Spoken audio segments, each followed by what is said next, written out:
CPIM area committee അംഗത്തെ police driver മർദ്ദിച്ചതായി പരാതി. Pathanamthitta Konni police സ്റ്റേഷനിലാണ് സംഭവം. കോന്നി ഏരിയ കമ്മിറ്റി അംഗം രാജേഷ് കുമാറിനെ മർദ്ദിച്ചെന്ന പരാതിയിൽ പോലീസ് ഡ്രൈവർ രഘുകുമാറിനെ സസ്പെൻഡ് ചെയ്തു. മദ്യലഹരിയിൽ പോലീസ് ഡ്രൈവർ മർദ്ദിച്ചതായാണ് പരാതി. പ്രവീൺ പുരുഷോത്തമൻ നൽകും വിവരങ്ങൾ. Good evening Praveen Purushothaman.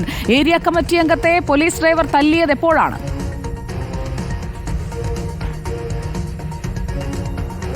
Good evening Sujaya. Pathanamthitta Konni police സ്റ്റേഷനിലാണ് ഈ പരാതിക്കിടയാക്കിയ സാഹചര്യമുണ്ടായത്. ഇന്നലെ വൈകിട്ട് അവിടെ ചില പരാതിക്കാർ ഒരു പരാതി പോലീസ് ഉദ്യോഗസ്ഥരോട് പറയാൻ വേണ്ടി എത്തിയിരുന്നു.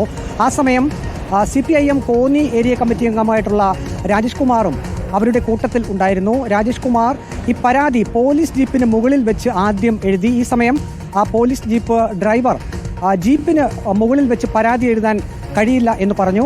അപ്പോൾ ഈ CPIM ഏരിയ കമ്മിറ്റി അംഗം പറഞ്ഞത് ഇവിടെയാണ് വെളിച്ചമുള്ളത്, അതുകൊണ്ട് താൻ ഈ സ്ഥലം തെരഞ്ഞെടുത്തതാണ് എന്ന് പറഞ്ഞു. അതിനുശേഷം ഇവർ മറ്റൊരു സ്ഥലത്തേക്ക്, അതായത് പോലീസ് സ്റ്റേഷന്റെ അകത്തേക്ക് കയറിയിരുന്ന് പരാതി എഴുതി. ഈ സമയം രാജേഷ് കുമാർ പറയുന്നത് ഈ പോലീസ് ഡ്രൈവറായിട്ടുള്ള രഘുകുമാർ തന്നെ പോലീസ് സ്റ്റേഷനകത്തേക്ക് വിളിച്ചുകൊണ്ടുപോയി. അതിനുശേഷം തന്നെ കുത്തിന് പിടിച്ച് മുഖത്ത് ശക്തിയായി അടിച്ചു.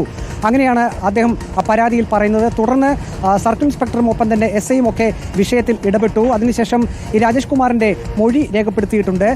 ശേഷം പ്രാഥമികമായി ഇപ്പോൾ സർവീസിൽ നിന്നും സസ്പെൻഡ് ചെയ്ത ഉത്തരവും പോലീസ് ഡിപ്പാർട്ട്മെന്റിൽ നിന്നും വന്നിട്ടുണ്ട്. അതായത് ഈ CPIM ഏരിയ കമ്മിറ്റി അംഗം രാജേഷ് കുമാറിനെ മർദ്ദിച്ചതിനെ തുടർന്ന് ജീപ്പ് ഡ്രൈവറായിട്ടുള്ള രഘുകുമാറിനെ സസ്പെൻഡ് ചെയ്തിട്ടുണ്ട്. അതേസമയം ഏരിയ കമ്മിറ്റി അംഗത്തെ മർദ്ദിച്ചതിനാണ് പോലീസ് ഡ്രൈവർക്ക് സസ്പെൻഷൻ. വിവരങ്ങൾ നൽകുകയായിരുന്നു പ്രവീൺ പുരുഷോത്തമൻ.